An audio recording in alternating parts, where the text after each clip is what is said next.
बातें पते के प्यारे दर्शकों, अभिनंदन।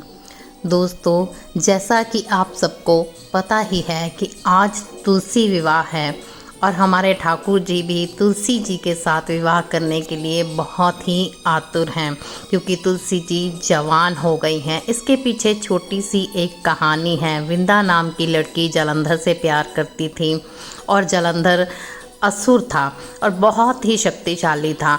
देवताओं को तंग किया करता था, उसको जीतना आसान नहीं था। यहाँ तक कि स्वयं शिव ने भी उसको पराजित करने की कोशिश की, लेकिन वो पराजित नहीं हुआ, क्योंकि उसके पीछे वृंदा का सत्य था, शक्ति थी, जिसको तोड़ना बहुत ही आवश्यक था।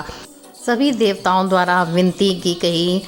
विष्णु भगवान ने तभी अनुमति दी कि चलो मैं वृंदा से विवाह करूंगा।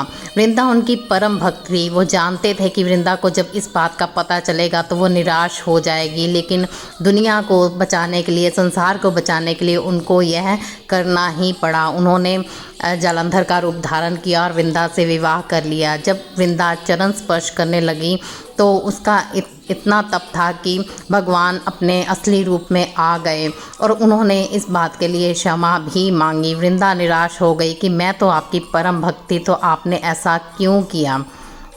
तो भगवान बोले कि दुनिया को बचाने के लिए और कोई रास्ता नहीं था, लेकिन आज के बाद तुम मेरी पत्नी हो।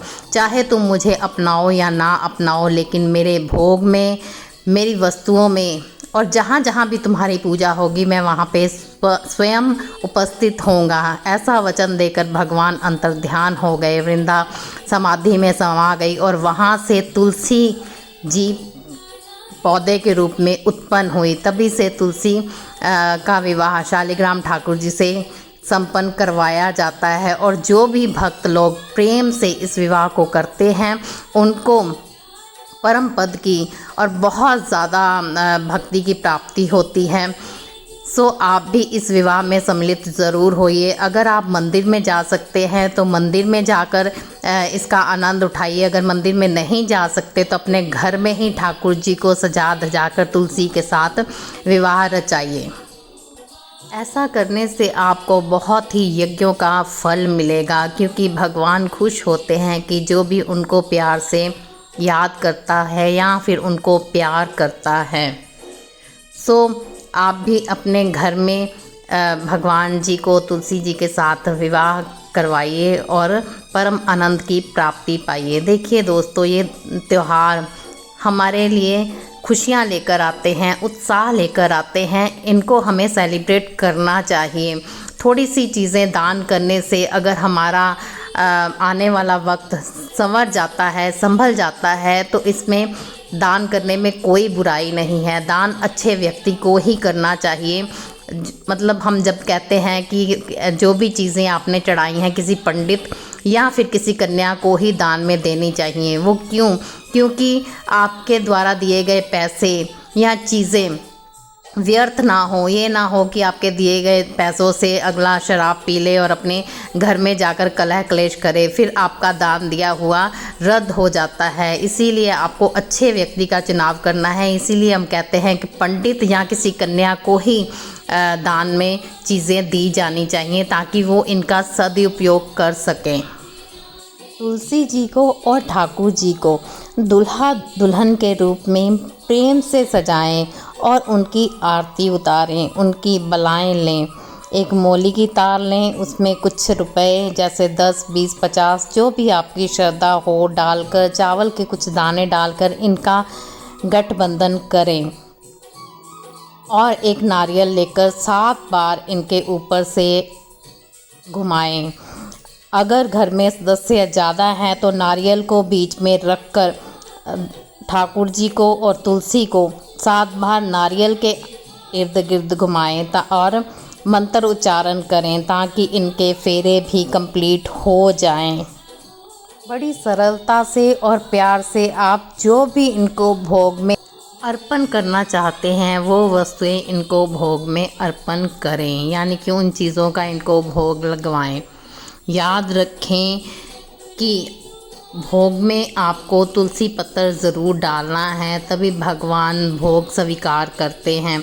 जैसे आज एकादशी है तो मैंने सारी चीज़ें एकादशी वाली ही बनाई हैं और एकादशी के सामान का ही भोग लगवा रही हूँ। याद रखिए कि एकादशी वाले दिन, द्वादशी वाले दिन और रविवार को कभी भी तुलसी पत्तर नहीं तोड़ना चाहिए। एक दिन पहले ही आप तुलसी पत्तर तोड़कर इकट्ठा कर लें। तुलसी मैया की जय हो। अब जितने भी आपके घर में तुलसी के पौधे हैं, जैसे मेरे पास 5 पौधे हैं, उन सब पौधों के नीचे आप एक एक दीपक जलाएंगे और तुलसी माता की आरती करते हुए, भगवान ठाकुर जी का ध्यान करते हुए आप तुलसी जी को दीप दिखाएं।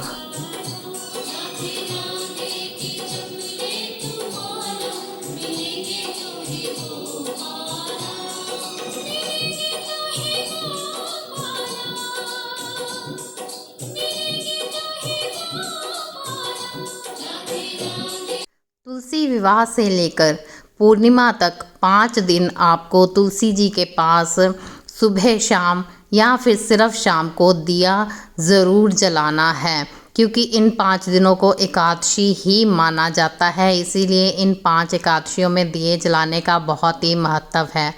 पूरे कार्तिक मास में दिया जलाने का महत्व है। जो लोग पूरे कार्तिक मास में तुलसी जी के पास या वैसे दिया जलाते हैं, उनको फिर दिए अपारने पड़ते हैं।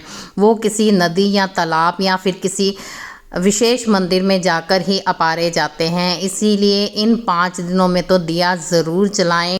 यदि श्रद्धा हो, संभव लगे तो पूरे कार्तिक मास में दिया जलाएं और फिर किसी नदी या तालाब जाकर इस दिए को अपारें। मैंने हर तुलसी के पौधे के पास दिए को रख दिया है। मैंने मंत्र उच्चारण भी कर लिया है, तुलसी स्तोत्र भी पढ़ लिया है और ठाकुर जी का तुलसी जी के साथ विवाह भी संपन्न कर लिया है। मेरी पूजा संपन्न होती है। आप भी बिना कहीं गए अगर घर में ही तुलसी जी और ठाकुर जी का विवाह करना चाहते हैं तो बहुत ही सरल रूप से और बहुत ही सरल तरीके से कर सकते हैं। जो भी चीज़ें आपने उनको अर्पण की हैं वो कल किसी मंदिर में या फिर किसी अच्छे व्यक्ति को दान कर दीजिएगा। पूरे प्रेम से, श्रद्धा से, भाव से जो भी काम करेंगे प्रभु उन्हें ज़रूर स्वीकार करेंगे। वीडियो पसंद आया है तो उसे लाइक कीजिए, चैनल को सब्सक्राइब कीजिए और शेयर करना मत भूलिए। धन्यवाद।